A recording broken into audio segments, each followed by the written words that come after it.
ছাত্র, লাখো কোটি অভিভাবক আজকে এই সরকারের প্রতি অনাস্থা জানিয়ে দিয়েছে। শিক্ষার্থীরা স্লোগান তুলছে, স্টেপ ডাউন হাসিনা। আপনি কোটা সংস্কার করবেন না কি করবেন, বাংলার মানুষ আর এগুলো দেখতে চায় না। বাংলার মানুষ এখন পরিষ্কার করে দেখতে চায় আপনি কবে বিদায় নেবেন। একদিকে সংলাপের কথা বলে, আরেকদিকে ছাত্রদের বুকে পাখির মতো গুলি করে। আমাদের শিক্ষার্থীরা জানিয়ে দিয়েছে, লাশের উপর দাঁড়িয়ে, শহীদের রক্তের উপর দাঁড়িয়ে তারা সংলাপে যাবে না। আজকে এই সরকার সারা দেশকে একটা লাশের কারবালায় পরিণত করেছে। আমাদের নেতৃবৃন্দ ইতিমধ্যেই বলেছেন, ছাত্ররা কোটা সংস্কারের দাবি করেছিল 18 সালে, সরকার কোটা বাতিল করেছিল, কিন্তু এমন ভাবে বাতিল করেছে যাতে আইনের ফাঁক থাকে, ছাত্রদেরকে আইন আদালত দেখিয়ে আবারও তাদের বঞ্চিত করা যায়। ছাত্ররা আবার রুখে দাঁড়িয়েছে। সরকার দীর্ঘসূত্রিতা, আইনের মারপ্যাচ এবং নানা রকম কৌশল করে আন্দোলনকে স্তীমিত করতে চেয়েছে।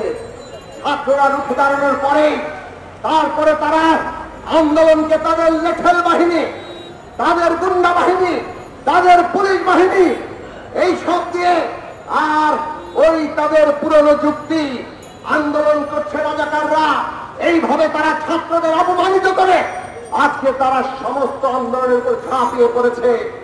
এখন সংগ্রামের মুখে সংলাপের কথা বলছে, তারা আদালতে গিয়ে 80% কোটার কথা বলবে, বলছে তারা সমস্ত দাবি মেনে নেবে, কিন্তু এর জন্য তারা লাশ বিছিয়ে দিয়েছে। একদিকে সংলাপের কথা বলে, আরেকদিকে ছাত্রদের বুকে পাখির মতো গুলি করে।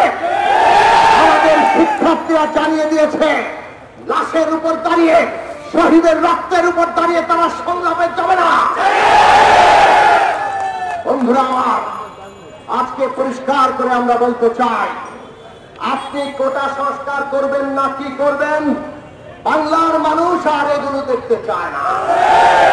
বাংলার মানুষ এখন পরিষ্কার করে দেখতে চায় আপনি কবে বিদায় নেবেন। সরকারের পদত্যাগ, এই সরকার ভোটবিহীন তিন নির্বাচনের নামে তামাশা করে জনগণের ভোটের অধিকার করে রেখে ক্ষমতায় আছে। আর গত 7 দিনে আমাদের শিক্ষার্থীদের, আমাদের সন্তানদের বুকে গুলি করে আপনি লাখো কোটি ছাত্র, লাখো কোটি অভিভাবক আজকে এই সরকারের প্রতি অনাস্থা জানিয়ে দিয়েছে। শিক্ষার্থীরা স্লোগান তুলছে, স্টেপ ডাউন হাসিনা। এই স্লোগান সারা বাংলাদেশের স্লোগান। আপনাদেরকে পদত্যাগ করতে হবে। জনগণ আগামী বাংলাদেশ কিভাবে চালানো হবে সেইটা ঠিক করবে। পদত্যাগ কিভাবে করবেন, ক্ষমতা কিভাবে হস্তান্তর করবেন, সেই চেষ্টা, সেই পরিকল্পনা করুন। বাংলাদেশের মানুষ রাজপথে নেমেছে, রাজপথ রক্তাক্ত, আপনার হাতে রক্তের কাজ।